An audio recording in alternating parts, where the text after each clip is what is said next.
ओम श्री गणेशाय नमः। ओम श्री सरस्वत्यै नमः। ओम श्री गुरुभ्यो नमः। समस्त जन कल्याणे निरतं करुणामयं नमामि चिन्मयं देवं सद्गुरुं ब्रह्म विद्वरं योऽन्तः प्रविश्य मम वाचमिमां प्रसुप्तां सञ्जीवयत्यखिलशक्तिधरस्वधाम्ना अन्यांश हस्तचरणश्रवणत्वगादीन् प्राणान्नमो भगवते पुरुषाय तुभ्यम्। प्राणान्नमो भगवते पुरुषाय तुभ्यम्। ॐ शुक्लाम्बरधरं विष्णुं शशिवर्णं चतुर्भुजं प्रसन्नवदनं ध्यायेत् सर्वविघ्नोपशान्तये। यस्य द्विरुदवक्त्राद्याः पारिषद्याः परशतं विघ्नं निघ्नन्ति सततं विश्वक्सेनं तमाश्रये। व्यासं वसिष्ठनप्तारं शक्तिः पौत्रमगल्मषं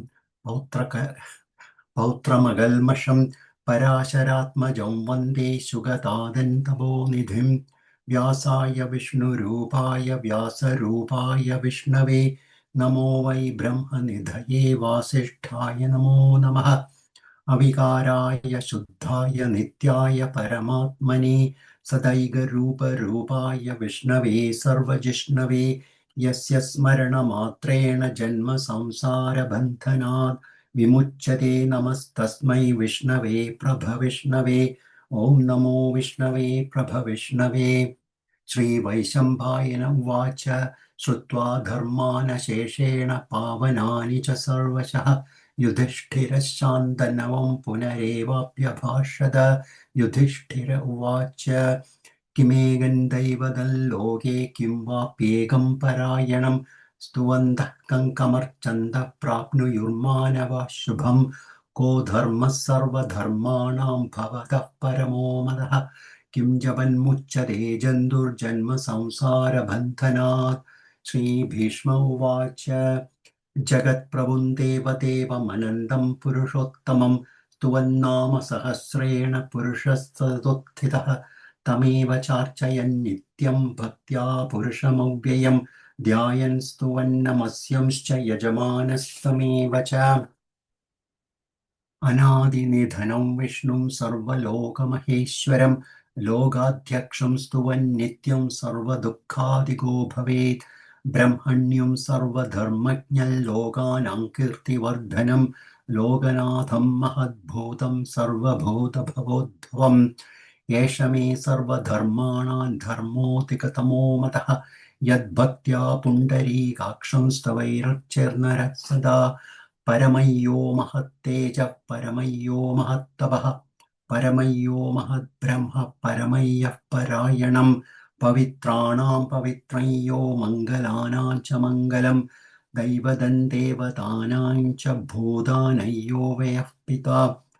यतः सर्वाणि भूतानि भवन्त्यादियुगागमे यस्मिंश्च प्रलये यान्ति पुनरेव युगक्षये तस्य लोकप्रधानस्य जगन्नाथस्य भूपते विष्णोर्नाम सहस्रं मे शृणु पापभयापहम्। यानि नामानि गौणानि विख्यातानि महात्मनः ऋषिभिः परिगीतानि तानि वक्ष्यामि भूतये। ऋषिर्नाम्नां सहस्रस्य वेदव्यासो महामुनिः छन्दोनुष्टुप् तथा देवो भगवान् देवकीसुतः अमृतांशोद्भवो बीजं शक्तिर्देवकीनन्दनः त्रिसामा हृदयन्तस्य शान्त्यर्थे विनियुज्यते। विष्णुं जिष्णुं महाविष्णुं प्रभविष्णुं महेश्वरम् अनेकरूपदैत्यान्तं नमामि पुरुषोत्तमम्। अस्य श्रीविष्णोर्दिव्यसहस्रनामस्तोत्रमहामन्त्रस्य श्रीवेदव्यासो भगवान् ऋषिः अनुष्टुप् छन्दः। श्रीमहाविष्णुः परमात्मा श्रीमन्नारायणो देवता अमृतांशोद्भवो भानुरिति बीजं देवकीनन्दनः स्रष्टेति शक्तिः उद्भवः क्षोभणो देव इति परमो मन्त्रः। शङ्खबृन्नन्तकी चक्रीति कीलकं शार्ङ्गधन्वा गदाधर इत्यस्त्रं रथाङ्गपाणिरक्षोभ्य इति नेत्रं त्रिसामासामगः सामेति कवचम् आनन्दं परब्रह्मेति योनिः ऋदुः सुदर्शनः काल इति दिग्बन्धः श्रीविश्वरूप इति ध्यानम् श्रीमहाविष्णुप्रीत्यर्थे सहस्रनामजपे विनियोगः ध्यानम् क्षीरोदन्वत्प्रदेशे शुचिमणिविलसत्सैकते मौक्तिकानां मालाक्लुप्तासनस्तस्फटिकमणिनिभैर्मौक्तिकैर्मण्डिताङ्गः शुभ्रैरभ्रैरदभ्रैरुपरि मुक्तपीयूषवर्षैः आनन्देन पुनीयादरिनलिनगदा शङ्खपाणिर्मुकुन्दः बुःपादौ यस्य नाभिर्व्यदसुरनिलश्चन्द्रसूर्यौ च नेत्रे कर्णावाशशिरोद्यौर्मुखमविदहनो यस्य वास्तेयमब्धिः अन्तस्थं यस्य विश्वं सुरनरकको भोगि गन्धर्वदैत्यैः चित्रं रम्यदेतन् त्रिभुवनवपुषो विष्णुमीशं नमामि। ॐ नमो भगवते वासुदेवाय शान्ताकारं भुजगशयनं पद्मनाभं सुरेशं विश्वाधारं गगनसदृशं मेघवर्णं शुभाङ्गं लक्ष्मीकान्तं कमलनयनं योगिहृद्यानगम्यं वन्दे विष्णुं भवभयहरं सर्वलोकैकनाथं मेघश्यामं पीतकौशेयवासं श्रीवत्साङ्गं कौस्तुभोद्भासिताङ्गं पुण्योपेतं पुण्डरीकायताक्षं विष्णुं वन्दे सर्वलोकैकनाथं नमः समस्तभूतानाम् आदिभूताय भूभृते अनेकरूपरूपाय विष्णवे प्रभविष्णवे सशङ्खचक्रं सकिरीटकुण्डलं सपीतवस्त्रं सरसीरुहेक्षणं सहारवक्षस्थलशोभिकौस्तुभं नमामि विष्णुं शिरसा चतुर्भुजं छायायां पारिजातस्य हेमसिंहासनोपरि आसीनमम्बुदश्याममायदाक्षमलङ्कृतं चन्द्राननं चतुर्बाहुं श्रीवत्साङ्गितवक्षसं रुक्मिणी सत्यभामाभ्यां सहितं कृष्णमाश्रये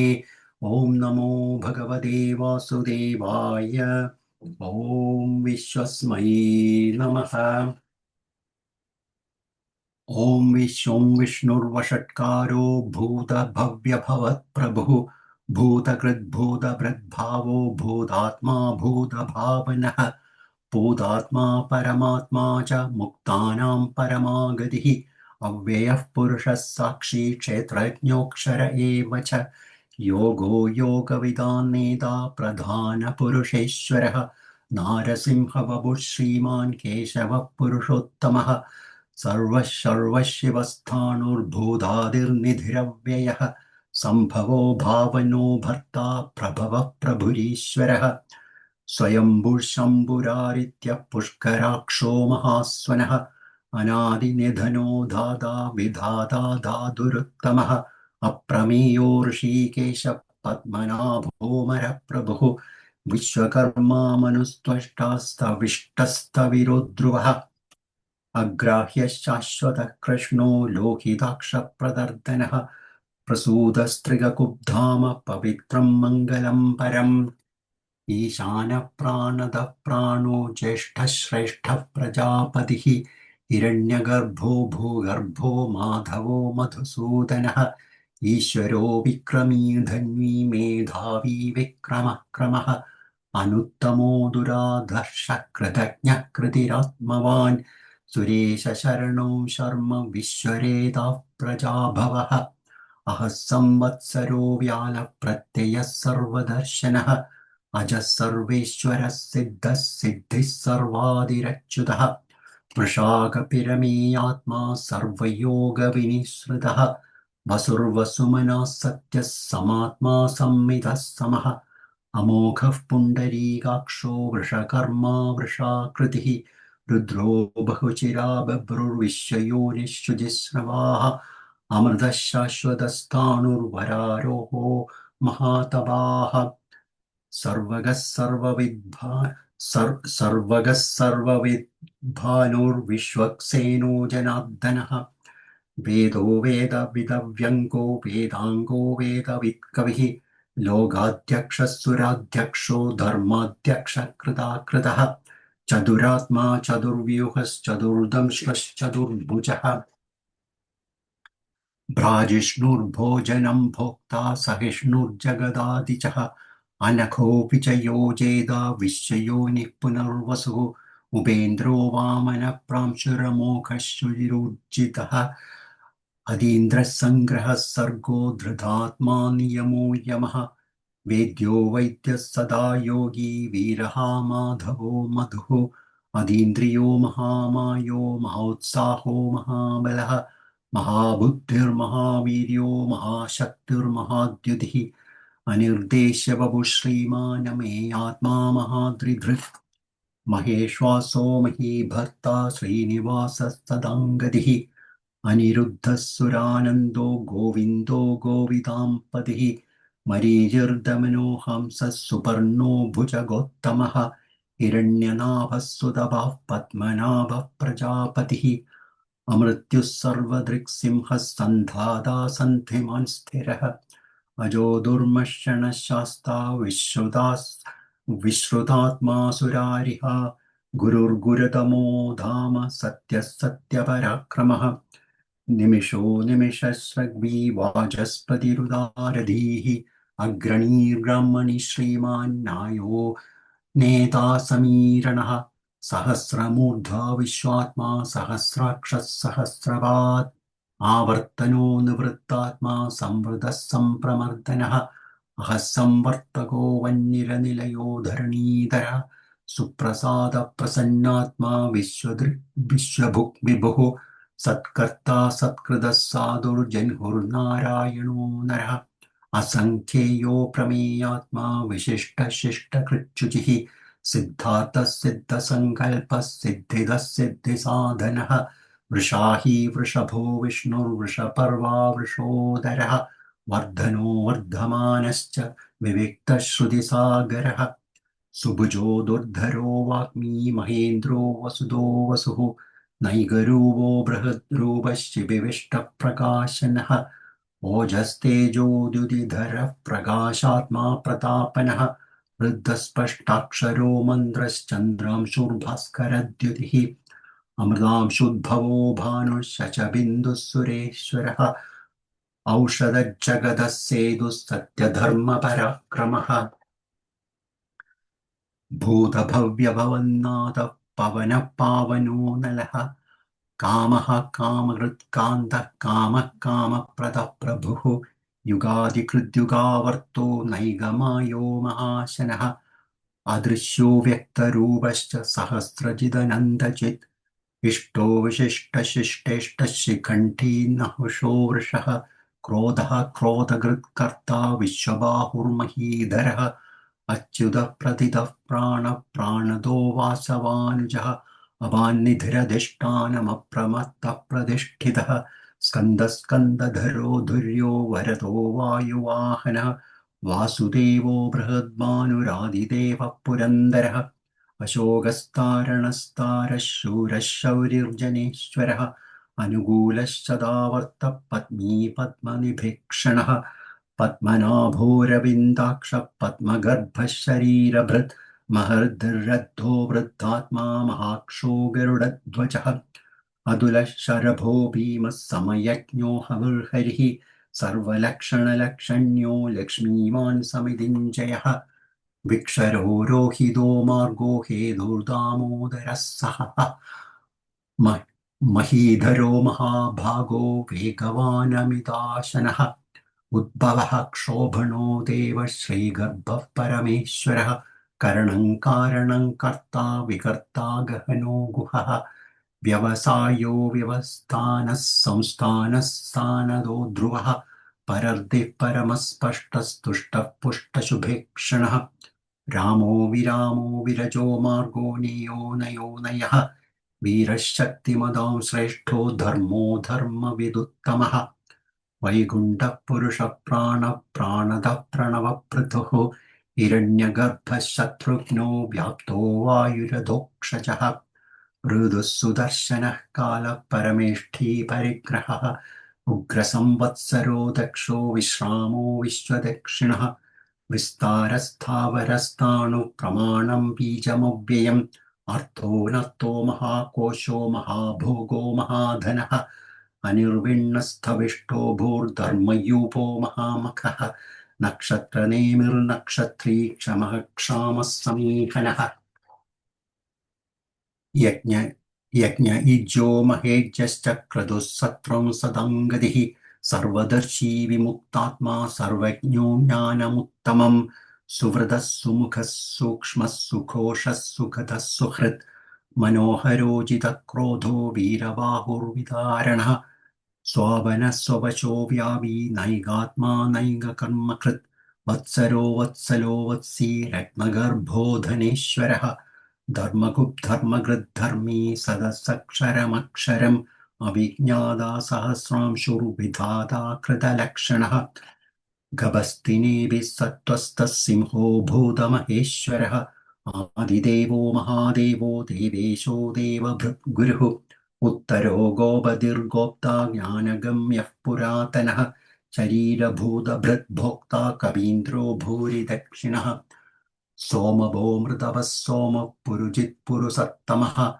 विनयो जयः सत्यसन्धो दाशार्हः सात्वतां पदिः जीवो विनयिता साक्षी मुकुन्दोऽमितविक्रमः अम्भो निधिरनन्दात्मा महोदधिशयोऽन्तकः अजो महार्हः स्वाभाव्यो जितामित्रप्रमोदनः आनन्दो नन्दनो नन्दः सत्यधर्मा त्रिविक्रमः महर्षिः कपिलाचार्य कृतज्ञो मेदिनीपतिः त्रिपदस्त्रिदशाध्यक्षो महाशृङ्गः कृतान्तकृत् महावराहो गोविन्दः सुषेणः कनकाङ्गदीः गुह्यो गभीरो गहनो गुप्तश्चक्रगदाधरः वेदास्वङ्गोचितः कृष्णो दृढः सङ्कर्षणोच्युतः वरुणो वारुणो वृक्षः पुष्कराक्षो महामनाः भगवान् भगानन्दी वनमाली हलायुधः आदित्यो ज्योतिरादित्यः सहिष्णुर्गदिसत्तमः सुधन्वा कण्ठपरशुर्दारुणो द्रविणप्रदः दिविस्पृक् सर्वदृग्व्यासो वाचस्पतिरयोनिजः ऋसामा सामगः साम निर्वाणं भेषजम्भिषक् सन्न्यासकृच्छमशान्तो निष्ठा शान्तिः परायणम्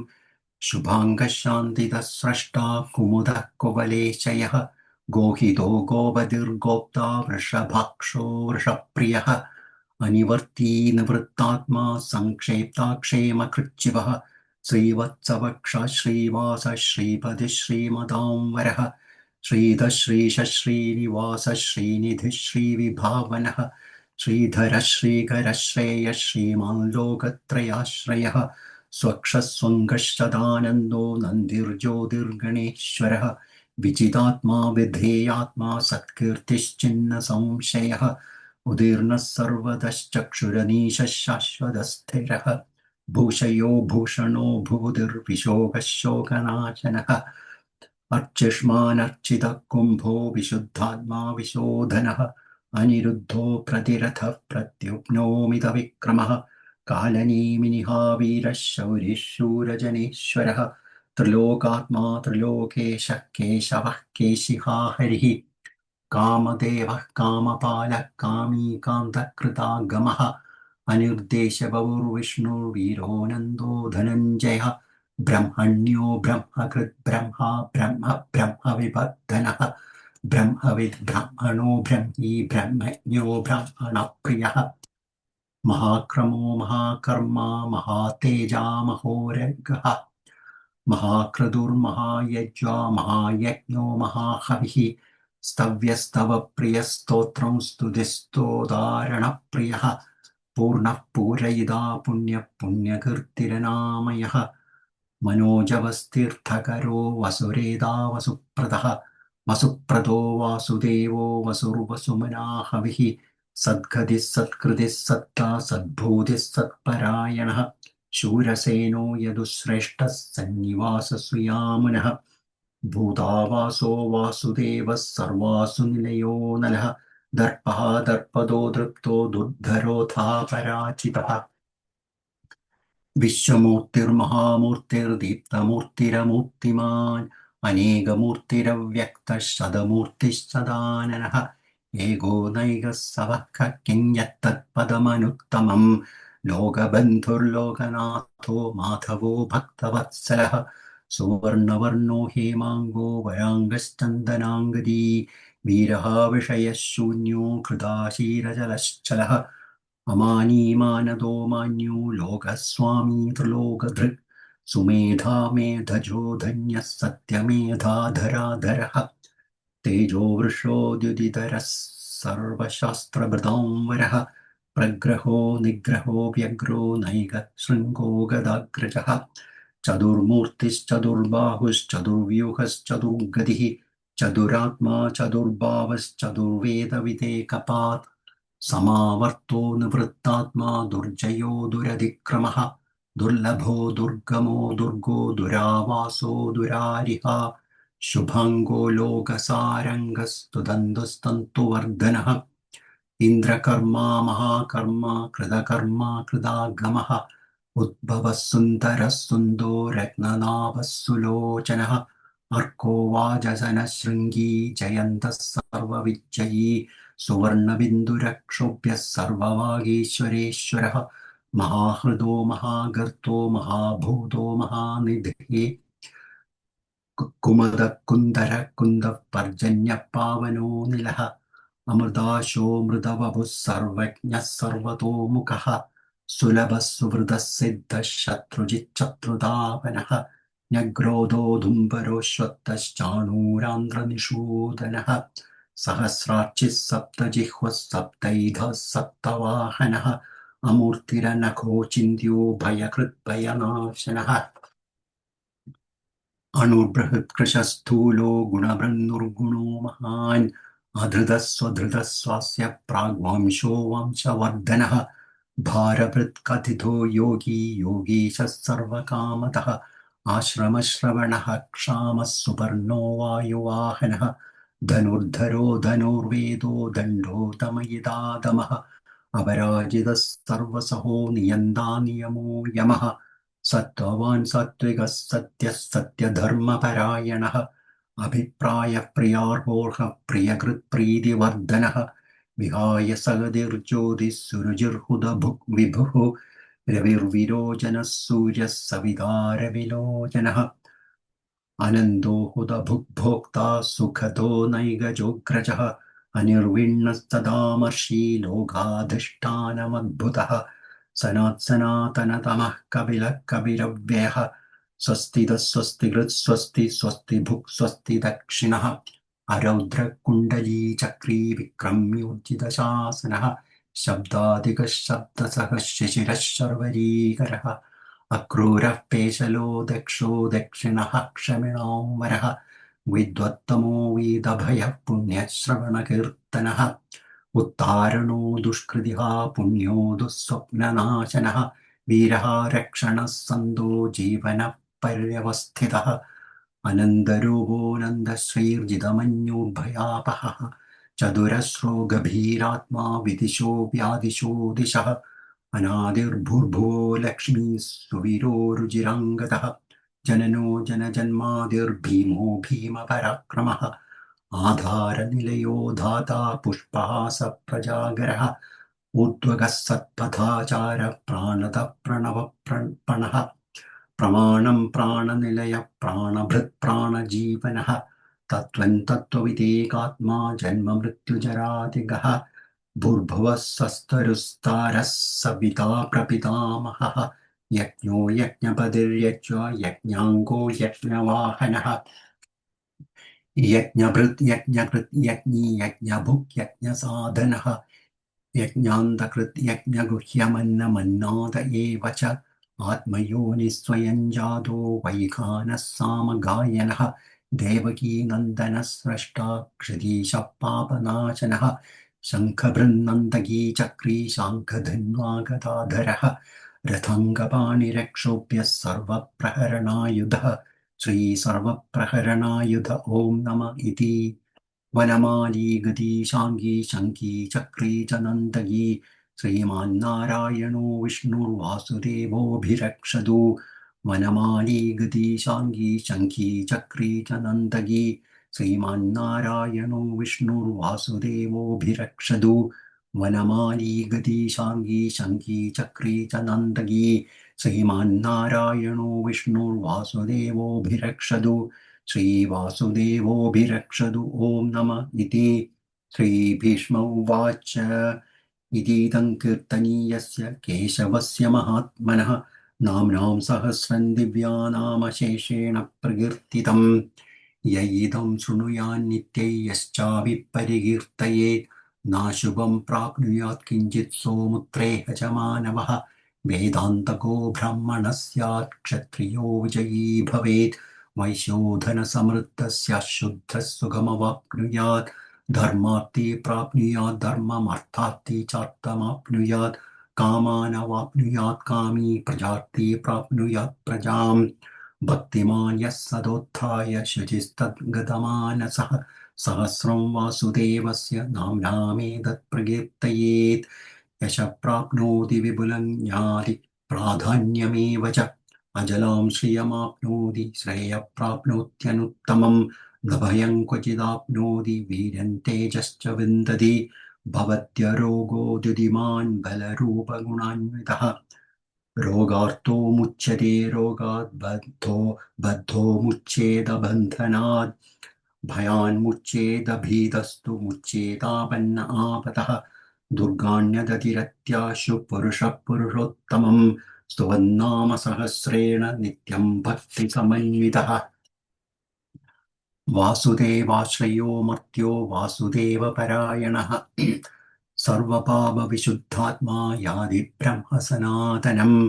न वासुदेवभक्तानामशुभं विद्यते क्वचित् जन्म मृत्युजराव्याधिभयन्नैवोपजायते इमं स्तवमधीयानः श्रद्धा भक्तिसमन्वितः युज्येदात्मसुखक्षान्ति श्रीधृतिः स्मृतिकीर्तिभिः न क्रोधो न च मात्सर्यं न लोभो नाशुभामतिः भजन्ति कृतपुण्यानां भक्तानां पुरुषोत्तमे द्यौसचन्द्रार्कनक्षत्राखन्दिशो भूर्महोदधिः वासुदेवस्य वीर्येण विधृतानि महात्मनः ससुरासुरगन्धर्वं सयक्षोरगराक्षसं जगद्वचे वर्ततेदं कृष्णस्य सचराचरम् इन्द्रियाणि मनोबुद्धिः सत्त्वं तेजो बलं धृतिः वासुदेवात्मकान्याहुः क्षेत्रं क्षेत्रज्ञ एव च सर्वागमानामाचारप्रथमं परिकल्पते आचारप्रभवो धर्मो धर्मस्य प्रभुरच्युतः ऋषयः पितरो देवास् महाभूतानि धातवः जङ्कमा जङ्कमं चेदं जगन्नारायणोद्भवम् योगो ज्ञानं तथा साङ्ख्यं विद्याशिल्पादिकर्म च वेदाशास्त्राणि विज्ञानमेधः सर्वं जनार्दनात् एको विष्णुर्महद्भूतं पृथग्भूतान्यनेकशः त्रीन् लोकान् व्याप्य भूतात्मा भुङ्क्ते विश्वभुगव्ययः इमं स्तवं भगवतो विष्णोर्व्यासेन कीर्तितं पठेत्य इच्छेत् पुरुषश्रेयः प्राप्तुं सुखानि च विश्वेश्वरमजं देवं जगतः प्रभुमव्ययम् भजन्ति ये पुष्कराक्षन् न ते यान्ति पराभवम् न ते यान्ति पराभवम् ॐ नम इति अर्जुन उवाच पद्मपत्रविशालाक्ष पद्मनाभसुरोत्तम भक्तानामनुरक्तानां त्रागाभव जनार्दन श्रीभगवानुवाच यो मान्नाम सहस्रेण स्तोतुमिच्छति पाण्डव सोऽहमेकेन श्लोकेन स्तुत एव न संशयः स्तुत एव न संशय ॐ नम इति व्यास उवाच वासनाद्वासुदेवस्य वासितं भुवनत्रयं सर्वभूतनिवासोऽसि वासुदेव नमोऽस्तु ते श्रीवासुदेव नमोऽस्तु ॐ नम इति पार्वत्युवाच केनोपायेन लघुना विष्णोर्नाम सहस्रकम् पठ्यते पण्डितैर्नित्यं श्रोतुमिच्छाम्यहं प्रभो ईश्वर उवाच ശ്രീരാമ രാമ രാമേതി രമേ രാമേ മനോരമേ സഹസ്രനാമ തത്തുല്യം രാമനാമവരാനനെ ശ്രീരാമ രാമ രാമേതി രമേ രാമേ മനോരമേ സഹസ്രനാമ തത്തുല്യം രാമനാമവരാനനെ ശ്രീരാമ രാമ രാമേതി രമേ രാമേ മനോരമേ സഹസ്രനാമ തത്തുല്യം രാമനാമവരാനനെ ശ്രീരാമനാമവരാനന ഓം നമ ഇതി ബ്രഹ്മോവാച നമോസ്ത്വനന്തായ സഹസ്രമൂർത്തയേ സഹസ്രപാദാക്ഷി ശിരോരുബാഹവേ സഹസ്രനാമ്നേ പുരുഷായ ശാശ്വതേ സഹസ്രകോടിയുഗധാരിണേ നമഃ सहस्रकोटियुगधारिण ॐ नम इति सञ्जय उवाच यत्र योगेश्वरः कृष्णो यत्र पार्थो धनुर्धरः तत्र श्रीर्विजयो भूतिर्ध्रुवानिधिर्मधिर्मम श्रीभगवानुवाच अनन्याश्चिन्तयन्तो मयि जनाः पर्युपासते तेषां नित्याभियुक्तानै योगक्षेमं वहाम्यहम् परित्राणाय साधूनां विनाशाय च दुष्कृतां धर्मसंस्थापनार्थाय सम्भवामि युगे युगे आर्ता विषण्णाः शिथिलाश्च भीताः घोरेषु च व्याधिषु वर्तमानाः सङ्कीर्त्य नारायणशब्दमात्रं विमुक्तदुःखाः सुखिनो भवन्ति कायेन वाचा मनसेन्द्रियैर्वा बुद्ध्यात्मना वा प्रकृतिस्वभावात् करोमि यद्यत् सकलं परस्मै नारायणायेति समर्पयामि ॐ तत्सत् इति श्रीमहाभारते शतसहस्रिकायां संहितायां वैयासिक्याम् आनुशासनिकपर्वणि श्रीभीष्मयुधिष्ठिरसंवादे श्रीविष्णुसहस्रनामस्तोत्रं सम्पूर्णम् यदक्षरपदभ्रष्टं मात्राहीनं तु यद्भवेत् तत्सर्वं क्षम्यतां देव नारायण नमोऽस्तु ते विसर्गबिन्दुमात्राणि पदपादाक्षराणि च न्यूनानि चातिरिक्तानि क्षमस्व पुरुषोत्तम अन्यथा शरणं नास्ति त्वमेव शरणं मम तस्मात् कारुण्यभावेन रक्ष रक्ष जनार्दन ॐ पूर्णमदः पूर्णमिदं पूर्णात् पूर्णमुदच्यते पूर्णस्य पूर्णमादाय पूर्णमेवावशिष्यते ॐ शान्ति शान्ति शान्तिः हरि ओम् श्रीगुरुभ्यो नमः